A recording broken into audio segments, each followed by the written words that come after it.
Good evening, ladies and gentlemen. It is Nicky Stees here. I hope you've enjoyed your Tuesday thus far. And here I am going to talk about free agency. Going to talk about some of the moves that have been made early in week 2. And I'm also going to discuss some moves we're waiting on, anticipating to happen.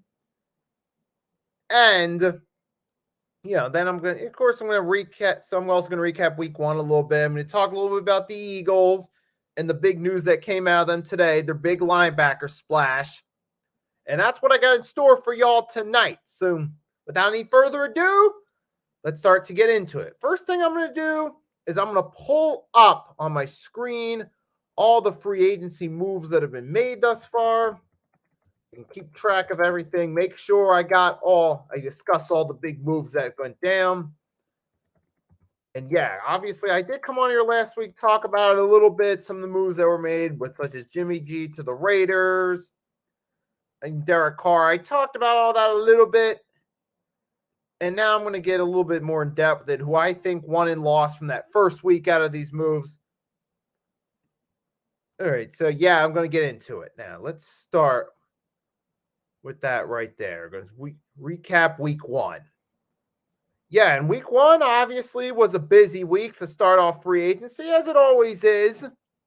We had some people got extended, some people found some new teams, and we're going to go right down through it. Obviously, for some players like James Bradbury, he got a new deal with the Eagles. Also, you had Darius Slay Jr., the drama. It looked like he was going to be coming back. He was going to be on the move.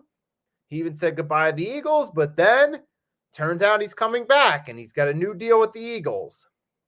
Obviously, you have some pieces moved, like Javon Hargrave went from the Eagles to the 49ers, which that's a big upgrade for the Niners defense right there.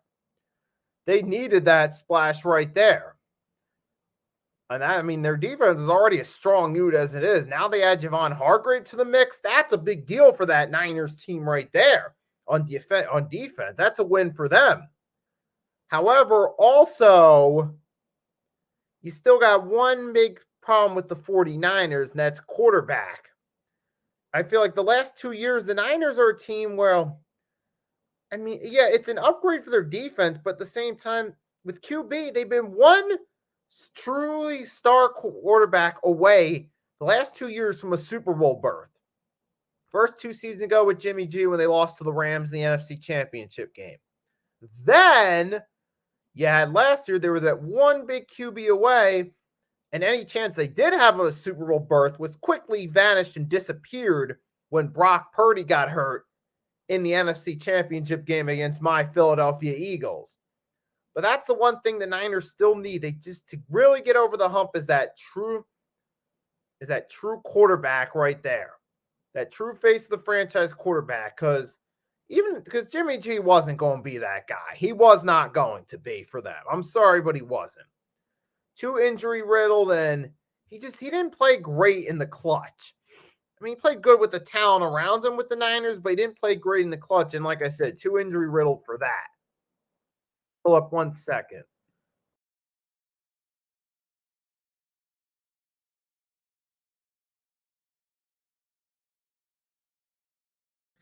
I apologize for I had to sneeze real quickly. Like I'm saying about the Niners, it's an upgrade for it's nice for their defense. It helps them out. However, I still feel like as a whole, that one big move the Niners made, acquiring Javon Hargrave, it keeps them in the same spot they've been at. A team that could get close. I don't know if they're truly going to progress. And then you had a team like the Chicago Bears. Obviously, they upgraded their offense a little bit. They did upgrade their offense a little bit, and even their defense. Yeah, you got TJ Edwards from the Eagles is there. That's a nice piece to have right there. But is he really the guy that's going to truly fix it? He's not like TJ Edwards is, say, a Brian Urlacher or a Mike Singletary type player.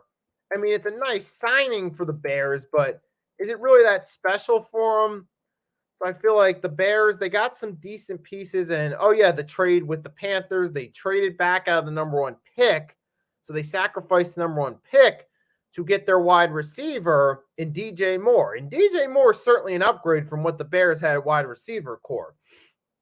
That's a good move for them right there. Chicago Bears, you're acquiring DJ Moore. I mean, Chase Claypool's a decent receiver, but is he really a guy that you think going to be the main guy? That's why I'm looking at him like, is he really that special? I mean, you got Tremon Edmonds from the Bills. That's another pickup right there for the Bears. There's a few nice pickups. They got Nate Davis, DeMarcus Walker from Tennessee. I said the Bears, I mean, they could say they're a better team than where they were. But really, what are they really getting out of it? I mean, really. I mean, it's nice. It's progression, but the Bears were so bad last year. They still got a long ways to go. I mean, you got Deontay Foreman from the Panthers in that trade. That guy, that's a decent running back. Robert Tonyan Jr. Robert Tonyan Jr., tight end from the Packers. So the Bears, they've worked on getting some pieces on offense to try to build around Justin Fields. So they upgraded in week 1. They upgraded. Now, I don't know, but how far is that going to go? Because, look, the Bears were in terrible shape. Let's face it. They got a long rebuild ahead of them. It ain't just a thing where, it's not like they're a middle-of-the-pack team who can just get a couple pieces and be a contender. No, it's not like that with the Bears. It's not like that. They're a team they're at the bottom. They got to work their way up to truly rebuild. But I do think the Bears week 1, they've at least put together some better pieces there. And plus, like I said, the trade there, they got themselves that wide receiver DJ Moore who can help them out. That's a good upgrade and gives Justin Fields a number 1 target. They got a little bit better tight end, running back, added some depth there. Okay, and then TJ Edwards, a decent piece. But at the same time, like I said, he's not like a Brian Urlacher or a Mike Singletary type guy who were legends for the Chicago Bears. So obviously the Bears, they know they need some help on the offensive side of the ball. They're at least moving in the right direction, but still I think it's going to be a while before it actually pays off. Plus, we still got the rest of free agency and the draft to see what they do, but I feel like they deserve a mention. Also, the Raiders, I don't think they're going to, as long as they got Josh McDaniels as their coach, I don't think they're going to go very far with this. And they got themselves Jimmy G, which I think is a big mistake. Give them that 3-year deal and all that money, knowing that He's injury history. He's injury riddled. That's, I think, a big mistake right there on behalf of the Raiders. And not to mention, on top of it, Jimmy G also had a lot of great talent around him in San Francisco. What's he going to do with the Raiders with that system with Josh McDaniels? He doesn't have all the same pieces there. What's he going to do right there with that? That's a big question and concern right there as far as as far as the Raiders going on Jimmy Garoppolo. I think they should have waited till the draft to draft their quarterback.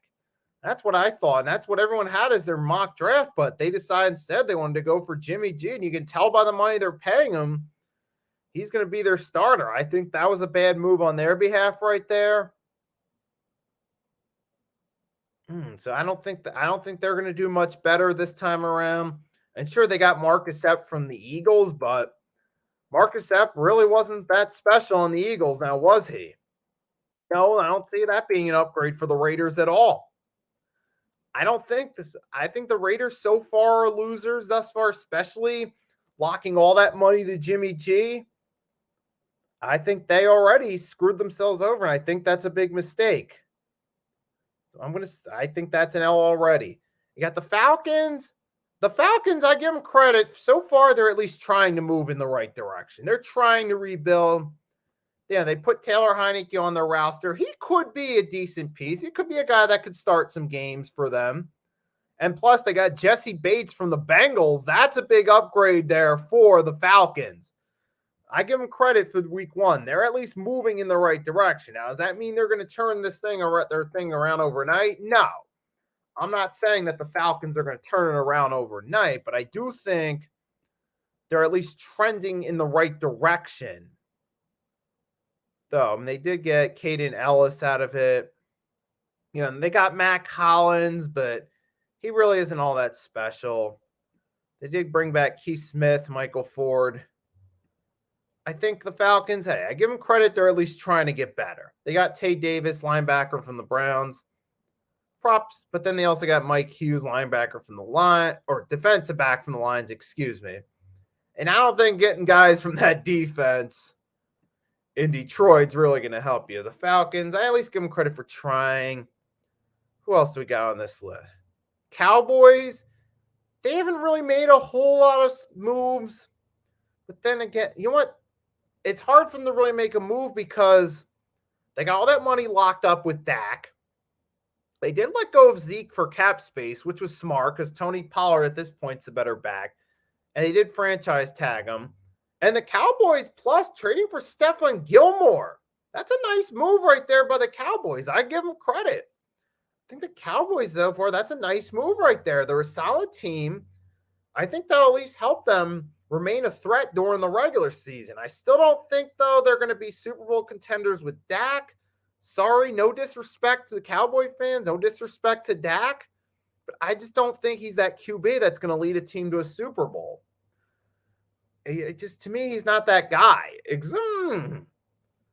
But I do think they're at least going to remain threats through the regular season with some of the moves they made thus far. And they also traded to get, Brandon Cooks. That's a nice depth piece right there for him, too. I think the Cowboys are doing pretty good. Sure, they lost Dalton Schultz, which I'll get to that in a second, but I give them credit right there. And also week one, some other noticeable ones that stand out. Miami Dolphins acquiring Jalen Ramsey, bringing back Raheem Mostert. They got some nice pieces there. Now, as long as their QB can stay healthy and they have some stability at quarterback with Tua, they could actually move forward in the right direction if that ends up being the case. But that's the big what if, that if things don't work out that way, that could hold the Dolphins back from reaching their true potential. I give them props. They're at least trying to put the right pieces around Tua, but last year they had some rotten luck with Tua's injuries, particularly with him in concussions. And I think that could hurt them in the long term. I mean, I credit to the Dolphins for trying their best, but I think it's a lot of rotten luck. And you got another splash, the Bengals. I got to give them props. Orlando Brown Jr., they need help on the offensive line. Even with these past two seasons, the one thing that's hurt them is that lack at the offense of protection for Burrow at the offensive line. And they got their guy right there in Orlando Brown Jr. That's a nice move right there by the Bengals, but they also got to get a little bit better at the O-line. And the Carolina Panthers, all right, I give them credit. They're at least trying to rebuild this thing right here. So far, they go and they get Miles Sanders from the Eagles. They need at least some stability at running back, and Miles Sanders is a respectable piece. But I don't know how's he going to do in Carolina, though, behind that offensive line. That's my question about Miles Sanders. I'm not sure how he's going to do there. And, of course, you got Adam Thielen, who's a nice depth piece. But is he really at this stage in Adam Thielen's career? Do you really think he's truly the best number one option you could have as a team? At this stage in his career, no. I think Thielen's a nice depth piece but if you're looking to get a number one receiver, I don't see Adam Thielen as that guy at this point in his career. But I at least respect the Panthers. They're at least trying to do something to rebuild. But then again, how many pieces are willing to come to Carolina? So they got to take what they can get and try to make the most of it. However, though, with Adam Thielen, he's a guy that he could maybe, if luck rolls your way, if you're the Panthers, he could be around you for a few more years during the rebuild and help your young quarterback, whether that be Bryce Young or CJ Stroud or Will Levis, whoever that's going to be, most likely Bryce Young. And that could help them out in the future. Maybe having Andy Dalton there as a mentor to your rookie quarterback there for his rookie year, that's a good, backup piece to have as a mentor. Someone who is a former Pro Bowler, who at least has some respect amongst young quarterbacks, who at least has some respect. That's at least a solid move right there. And the Panthers, I give them credit, they're trending in the right direction. And you got speaking of teams trending in the right direction, you had the Houston Texans. They're going to get Robert Woods. And then also, now I'm going to tie that into week 2. And obviously, if you're listening, you're realizing there's probably some pieces I missed from week 1. Yes, that is true, But also, then again, I talked about most of it week 1. So I decided, okay, dedicate some time to talking about week 1. Then move on to week 2. Now I move on to week 2 during the Houston Texans. And I do have that stream on my channel. Matter of fact, when I'm done with the stream, I'll put the link to my week 1 recap right there if you wanted to hear more in-depth thoughts about the first week of free agency. Yeah, but back to it. So week 2, the Texans, they continue to make some moves. And today they made a couple solid moves to upgrade that roster. They got themselves Robert Woods. Okay, nice piece right there. But then they also got themselves Dalton Schultz, tight end from the Cowboys. That's a nice piece right there to have at tight end. And they also brought back Laramie Tunsil, too, who is the best player on their team the past couple years. That's definitely a piece, if you're the Texans, you want to keep. That is for sure to help you through the rebuild. And who's the other one that I just did a short video about? I just escaped my mind. Right, Dalton Schultz. Oh, and Devin Singletary, running back from the Bills. Now, obviously, the Texans are getting better talent-wise, but still going to be a long time before they can be considered contenders. And they can still thank Bill O'Brien for that one. And Deshaun Watson's off-the-field issues, because even if he wasn't traded and Bill O'Brien didn't run everyone else out of town, they still would have had to deal with the Deshaun Watson issues off the field anyways. That would still have been a problem for them no matter what, but that's neither here nor there. Point is, you can mainly thank Bill O'Brien for them being in the position they're in. The point I'm getting at is they would have still had some issues even if O'Brien didn't run everyone out of town. But nevertheless, yeah, Texans got a long way to go after Bill O'Brien destroyed that team, but they're at least moving in the right direction. Now, moving on, the Giants. Oh, yeah, I forgot to mention the Giants last week. Oh, yeah, Darren Waller, nice upgrade, which I talked about in week 1. But back to week 2. This is like I said, you had Adam Thielen. What else did we get this week? So we got that week 1. We got most of these big moves came week 1. Looking at week 2 right now. Anyone I didn't get to in week 2. Now that I think about it, I don't think there's really much for week. Although you did, oh wait, you did get the Cardinals getting Zach Pascal, which means the Eagles aren't going to have him anymore. You get Zach Pascal now. He is an upgrade over some of the weapons the Cardinals have, but it's not really that impressive a piece right there. And the Cardinals, they haven't really done anything special. It's going to be a long off season. And plus, you had Washington sign Jacoby Brissett to a 1-year deal. He's a decent backup to have there in Brissett. Obviously, they're looking to go forward with Sam Howell and see what he can do. I think Jacoby Brissett's a good backup option for them. Also, you have missing. What else? Obviously, well, we're still at it. We're obviously waiting to see what. We're still waiting to see what happens with Aaron Rodgers. It looks like we know Aaron Rodgers wants to go to the Jets. And all this holdout with an Aaron Rodgers decision, I feel like I'm about to jump on a conspiracy theory thought here and say that they're holding off this for they're going to make this a bigger deal later, I think. Because they know with free agency, all these moves going on, it might not get enough shine. I wouldn't be surprised if there's some behind closed doors deal to make this a bigger deal. But the Packers, apparently, from what I hear, are holding it back, which I don't see why for the Packers, unless you want better pieces and you're trying to see what pieces you can get from this.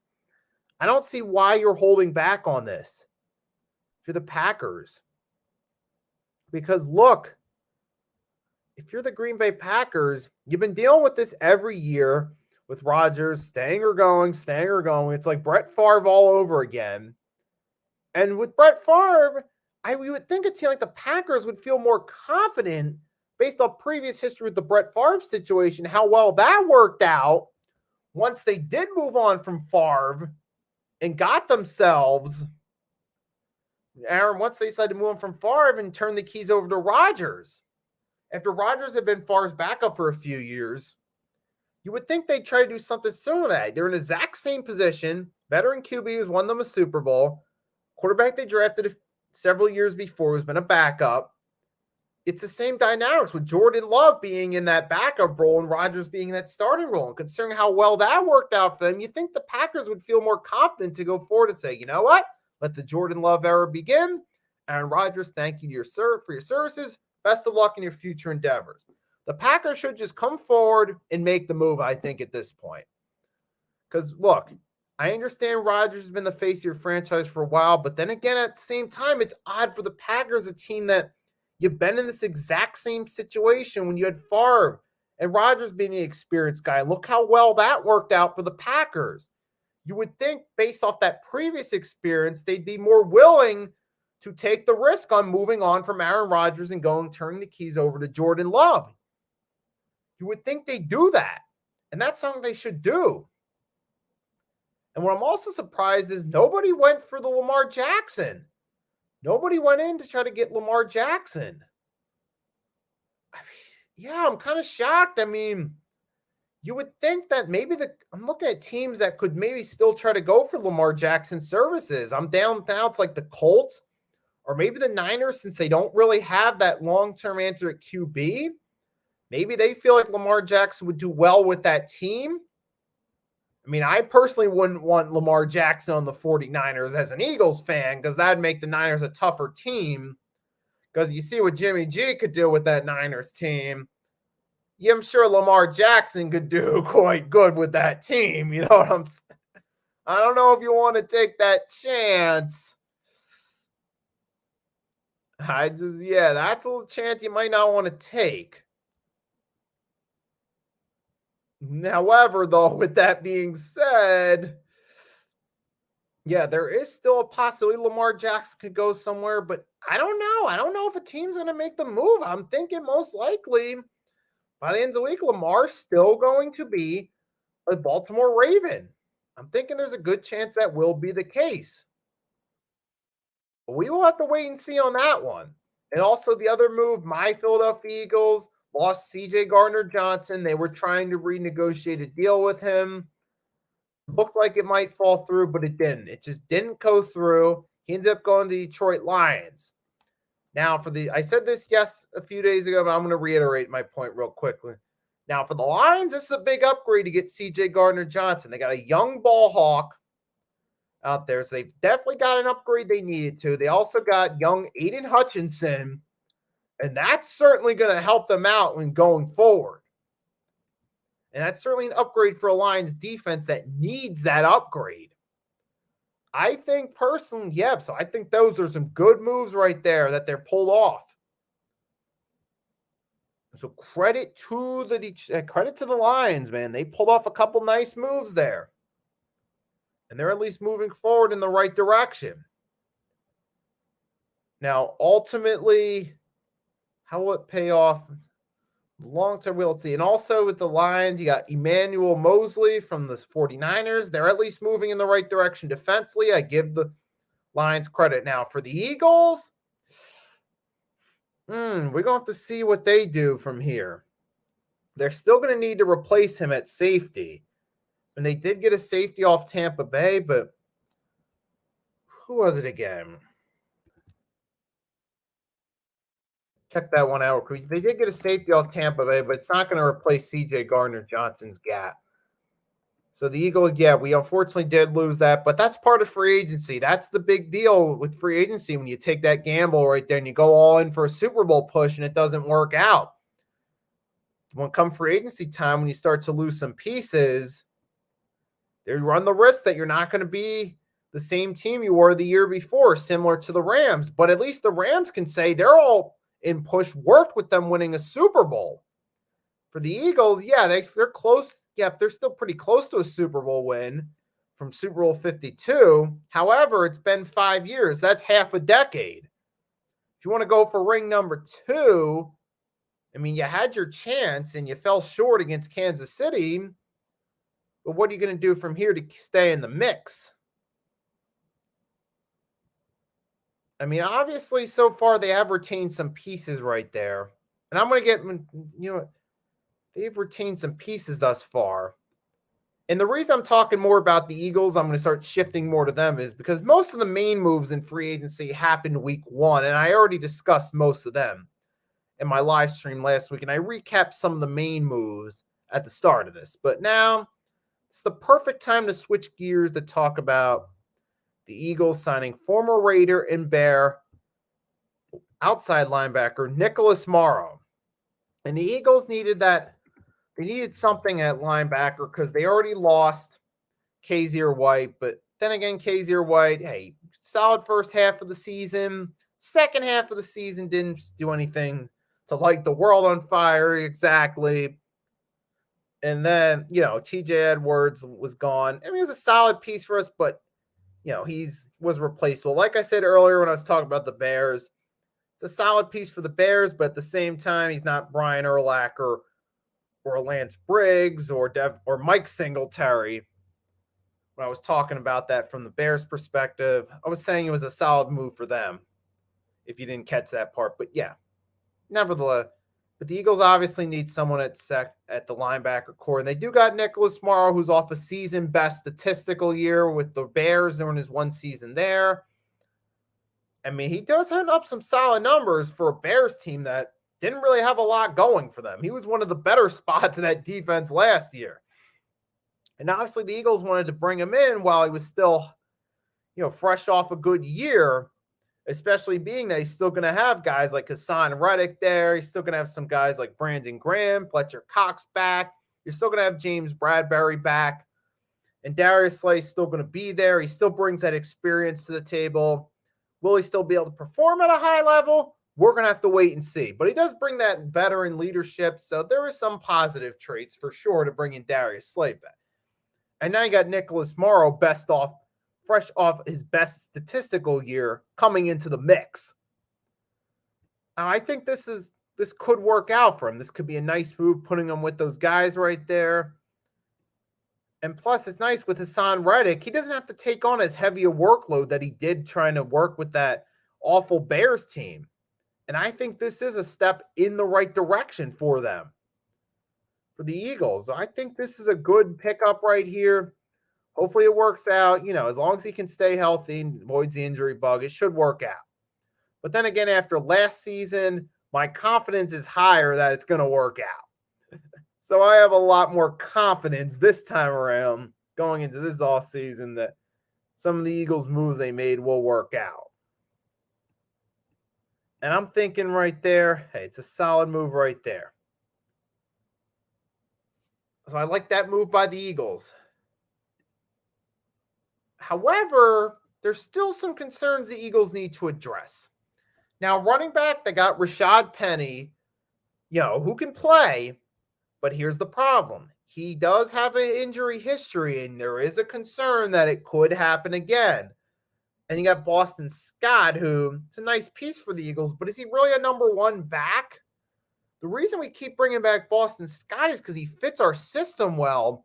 He's a good number two back, but if heaven forbid we have to start him as the number one back, if Rashad Penny gets hurt, is he really going to excel in that role as the number one back if he has to take on that role? That's the one thing I have a concern with the Rashad Penny deal. That's my big concern right there. Not so much play, but injuries. So I'm still a little bit worried about running back, offensive line.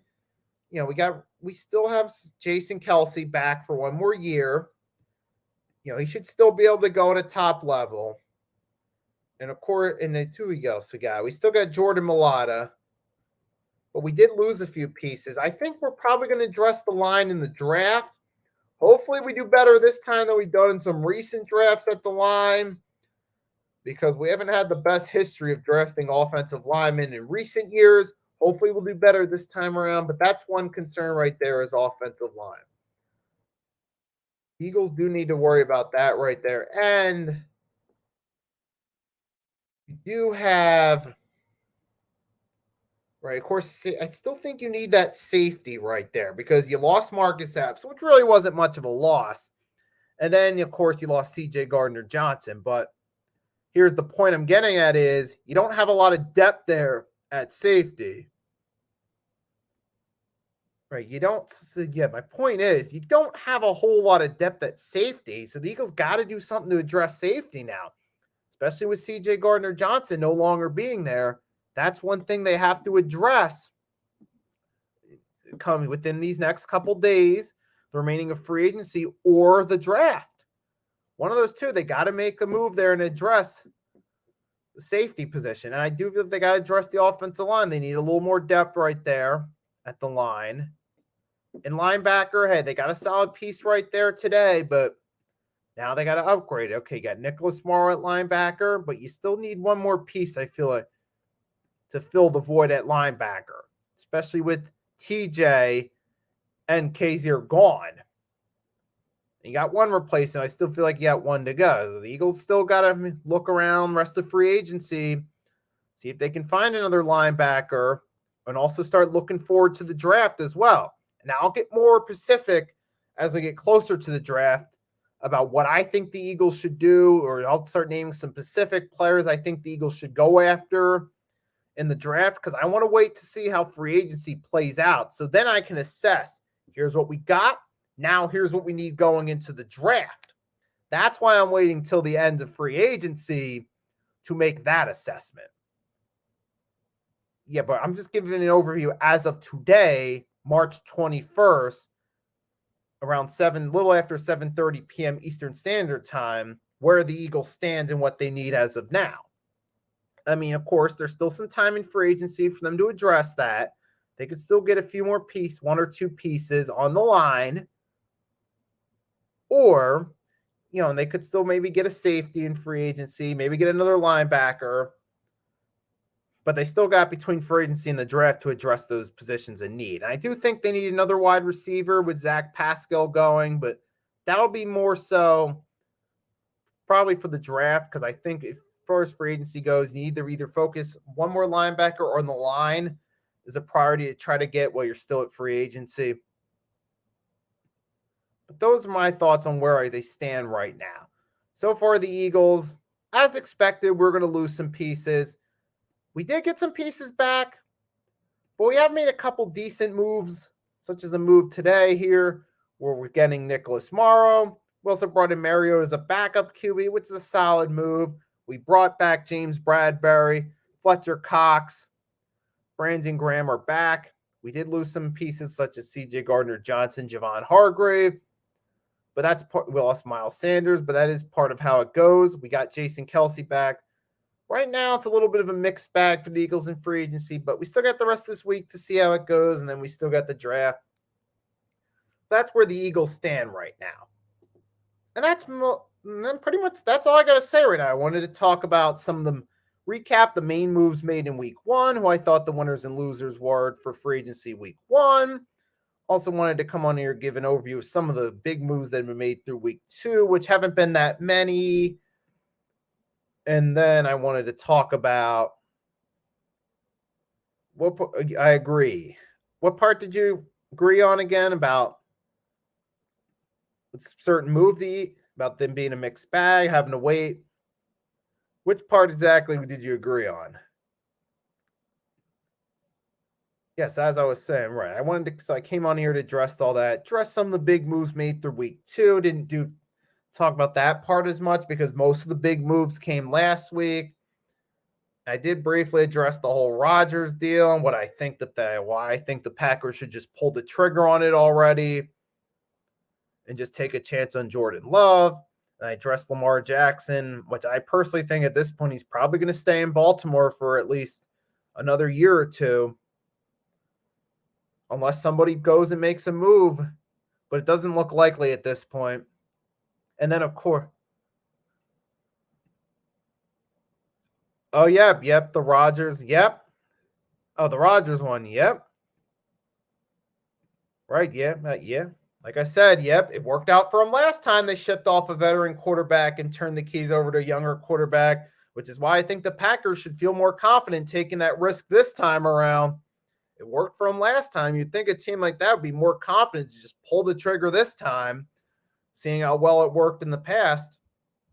But pretty much I gave my overview on most of the main moves made around the league. Then I came in here, talked about the Eagles a little bit, where they stand as of right now. I'll definitely keep an eye on them to see what they do, see if they make any more signings or pull off a trade for the end of free agency. Then once we get to April, start to talk a little bit more about the draft, give my overview on who I think the Eagles should try to target once free agency is taken care of. That's what the future looks like. So thanks to everyone that came on here. I hope you enjoyed. If you haven't done so already, please do me a favor. Drop a like on the stream and hit that subscribe button if you're new so you don't miss out on my videos. You don't miss out on my live streams and my short videos that I drop on Eagles, NFL, and NBA related content. So to everyone, again, thanks for tuning in. I hope you enjoy the rest of your night. And until next time, Nicky Stees signing off.